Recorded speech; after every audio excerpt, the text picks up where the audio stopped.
after the failure of multiple mercenary groups trying to defeat an unidentified beast burning the farmlands. The Tal'Dorei Council publicly advertise a substantial reward for the death of the beast. This draws in the attention of Vox Machina, a group of ragtag adventurers. After a bar fight emphasizing their lack of funds, the group decided to take on the risk. Following a musical introduction by Scanlan, introducing Vox Machina, only General Krieg argues in favor of giving them a chance. Sovereign Uriel entrusts the task to them because he is impressed with Vex's bear trinket. The group is then taken to the shale steppes where the creature was last seen. Following a lead from a village child, Vox Machina encounters the creature, the blue dragon Brimscythe. A battle then ensues, with Vox Machina throwing everything at the beast, but it did little to no damage to it. Brimscythe then leaves, after nearly killing the adventurers, which leaves them reluctant to continue with their quest. Vex reveals that a dragon killed the twins' mother when they were young. She also informs the group that she sensed something draconic when they met with the council. On their way back, they once again pass through the shale steppes, only to find the village destroyed and its inhabitants killed. Feeling guilty over the deaths of the villagers, Vox Machina resolves themselves to kill Brimscythe or die trying. At night, a battalion of Emon soldiers sent to slay Brimscythe was swiftly wiped out by him. General Krieg is among the few lucky survivors. When updating the council, Vex surmises that Sir Finch may be in league with the dragon, based on her dragon sense. At Gilmore's Glorious Goods, Vax and Pike ask Sean Gilmore if he knows anything about dragons. While flirting with Vax, Gilmore reveals a bit of cryptic poetry on blue dragons from a book. In the meantime, Scanlan and Grog stealthily follow Finch to Krieg's mansion. Vox Machina then breaks into the mansion, finds a secret door and confronts Finch, before he is killed by Krieg. Vox Machina chase Krieg through a portal into a dragon's cavern, where Krieg reveals himself to be Brimscythe as he shifts forms. During the battle, Vax realizes that the poetry indicates the dragon's weakness is its neck. The group then comes together to allow Grog to land the killing blow. After the defeat of Brimscythe, the council rewards Vox Machina with honorary titles and the keys to their own keep in Emon, along with an invitation to an upcoming banquet of important people from across Tal'Dorei. Meanwhile, Lord Silas and Lady Delilah Briarwood are ambushed by bandits while traveling to Emon. Silas brutally slaughters the attackers before the couple casually continues their journey.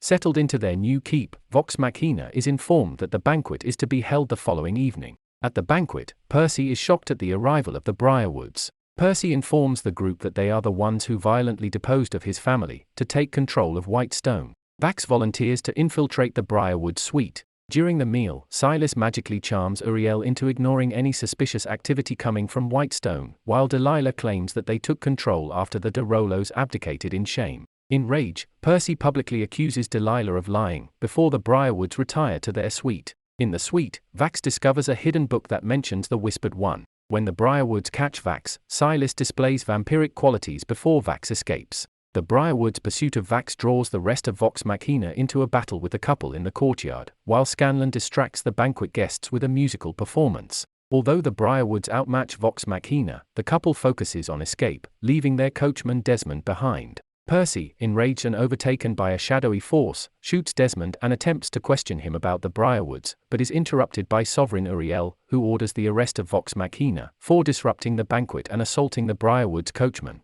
Lady Allura manages to temper Uriel enough that Vox Machina is placed under house arrest at their keep, rather than jailed immediately. Throughout the same night, undead beings risen and controlled by the Briarwoods attack the keep with the intent of retrieving Delilah's book and eliminating Vox Machina. With Pike's connection to the Everlight broken, after she was cursed by Delilah, her magic is unavailable to help in the onslaught. After fending off the incursion, Jarrett, the sole survivor of the city guard, tasked with detaining Vox Machina, allows the group to escape after they promise to avenge his men and free Sovereign Uriel from the magical charm of the Briarwoods. Pike chooses to stay behind, feeling it is necessary to visit a temple as part of the process of rebuilding her connection with the Everlight. After getting supplies from Gilmore, Vox Machina sets out to Whitestone. Along the way, Vex attempts to help Percy express his emotions, while Grog is depressed by Pike's departure. The group is then attacked by undead monsters, sent by Delilah to retrieve her book. Scanlan, holding the book, is taken by the creatures, but the group manages to save him at the cost of losing the book, as well as their supplies and transport. While resting for the night, the group tells stories and jokes, while Vax and Keyleth slowly bond, despite Vex telling her brother not to do so. Percy does not participate in the revelry and later lies awake, spinning the barrel of his gun. 5 of its 6 chambers are engraved, with the names of people involved with overthrowing his family. Meanwhile, Pike stays at a church in hopes of connecting with the Everlight. The group then arrives at Whitestone, which is now a desolated slum, with many of its citizens hiding indoors. They come across the sun tree at the center of the city and are horrified to find villagers, including children, hanged from the tree dressed like Vox Machina.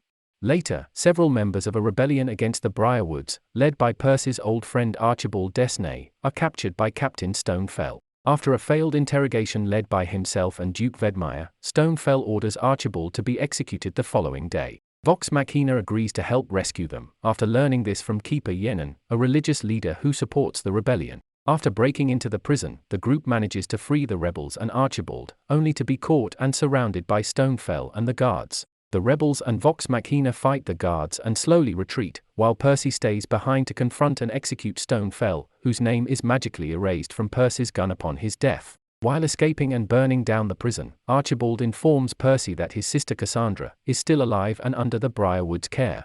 A flashback shows Professor Anders tutoring Percy and Cassandra on the powers of residuum, a mineral which can enhance arcane powers, and is refined from whitestone rocks. The children witness an argument between Anders and their parents, as they deny his request for a residuum refinery. Having rescued Archibald in the present, Vox Machina return to a Resistance basement hideout. Vax, Vex and Scanlan confront Percy about pointing his pistol at allies during the prison break. Percy then explains how the plans for his pepperbox pistol came to him in a revenge-fueled dream. The tension is diverted to Keyleth when she accidentally starts a fire whilst trying to heal the sun tree. The next morning, Vox Machina and Archibald plan a rescue of Cassandra. Scanlan proposes he provides a distraction in a solo mission to burn down Duke Vedmire's house. The other members of Vox Machina doubt his ability, yet reluctantly agree to his offer. With Scanlan's distraction successful, Vox Machina moves on to Professor Anders' house, only to find they have walked into a trap. Vox Machina holds off the enemies, while allowing Percy to pursue Anders.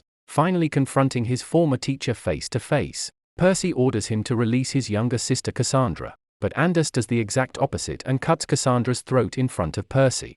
Professor Anders then attempts to escape after slitting Cassandra's throat, while Keyleth attempts to save her with druidic healing. Vox Machina's pursuit leads to a fight where Anders uses magic to take control of Grog, Vex, Keyleth and Vax to force them to try and kill Percy. Percy's eyes flicker black as he figures out how to ricochet a bullet through Anders' mouth, disrupting the magic. Percy then puts on his plague mask and becomes wreathed in black smoke, as he uses the pepperbox to kill Anders, horrifying his friends and Cassandra. Anders' name then dissipates from Percy's gun barrel. Vox Machina later finds evidence for an upcoming ritual on the solstice, but do not know what it could be. Keyleth creates the crest of Derolo in the sky, and in response, Delilah Briarwood casts a spell to summon zombies to attack. Elsewhere, Pike tries to reconnect with the Everlight and attempts to find balance between her faith and her friendships. Meanwhile, Scanlan encounters the zombies and rejoins his friends.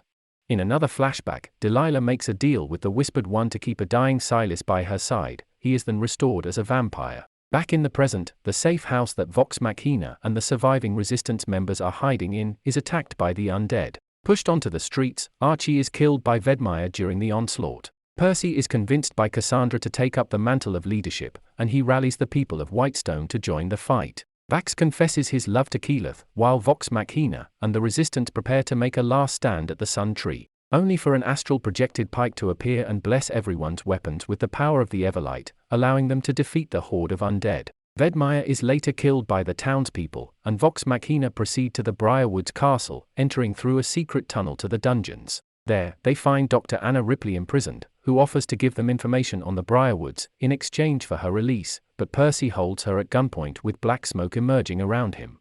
A flashback reveals Ripley's role in the murder of the Derolo family, and Percy's subsequent torture under her hands. In the present, Percy holds Ripley at gunpoint, but Keyleth stops him. Pike examines Percy with divine magic, and sees a demonic force clouding his soul. After a tense negotiation, Vox Machina agrees to have Ripley lead them to the ziggurat. The party eventually makes their way to the residuum refining room. Percy notices Cassandra's name appearing on the barrel of his gun, as Cassandra hits a button to trap Vox Machina and Ripley in the room. Only Vax is able to slip under the descending transparent walls. However, Silas is once again able to charm him. When Percy demands answers from Cassandra, her eyes reveal she is also charmed, as she states she is part of the Briarwood family. As the Briarwoods walk away with Cassandra and Vax, the room rapidly fills with acid. Scanlan uses magic to hold the party above the acid, and Vex slaps Percy to get him to focus. Together, the group determines how to switch off the acid. Vox Machina then races towards the ziggurat.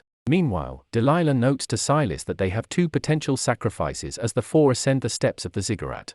Vox Machina and Ripley continue to chase after Cassandra, Vax, and the Briarwoods. Meanwhile, Delilah and Silas are preparing for the ritual, dedicated to the Whispered One. Once Vox Machina reaches the ziggurat, Ripley flees, taunting Percy that he is unable to shoot her, without alerting the Briarwoods to the group's presence. A battle between the 2 groups ensues, in which Vex and Percy try to subdue their enthralled siblings, while Keyleth, Pike, and Grog fight Silas, with Keyleth eventually killing him by channeling the power of the Sun Tree. A devastated Delilah flees into the ziggurat and tries to complete the ritual early, mortally wounding Keyleth when Vox Machina enters to stop her. The ritual seemingly fails because it was performed before the solstice, summoning only a spinning black orb in place of the Whispered One. Distracted by this, Delilah is shot twice in the back by Percy. Pike tries to heal Keyleth, but her astral projection is interrupted. The twins then attempt to save Keyleth, but a healing elixir has no effect. Scanlan deduces by using his magic that the spinning black orb is blocking all nearby magic, including Pike's astral projection. The party leave the ziggurat, dragging Delilah behind them. Following behind the group, Grog retrieves Silas's sword, which seems to whisper to him. Back in the refining room, Vax and Scanlan manages to save Keyleth by healing her the same way she healed Cassandra. On the other hand, Percy is consumed by vengeance, being fully taken over by the smoke demon Orthax, who reveals that he gave Percy the idea for the pepperbox, and that he was feasting on the souls of those Percy killed with it. Percy is nearly tricked into killing his friends, but eventually wins out by shooting through his own hand and seemingly dispelling Orthax. Delilah attempts to escape, but Cassandra kills her. Thinking the demon is gone, Percy goes to recover the pepperbox, but Scanlan stops him and throws it into a pool of acid. An effigy of Orthax rises momentarily from the gun as it melts. Percy leaves Cassandra in charge of Whitestone, and Vox Machina depart for Emon. Reunited with Pike, they are summoned by Sovereign Uriel to an abdication speech, in which he cedes the government to the Tal'Dorei Council. Suddenly, Vex starts sensing something draconic, as 4 dragons are then spotted flying towards the city. Thanks for watching. If you like this video, consider subscribing and giving a like. True Anime Recap, out.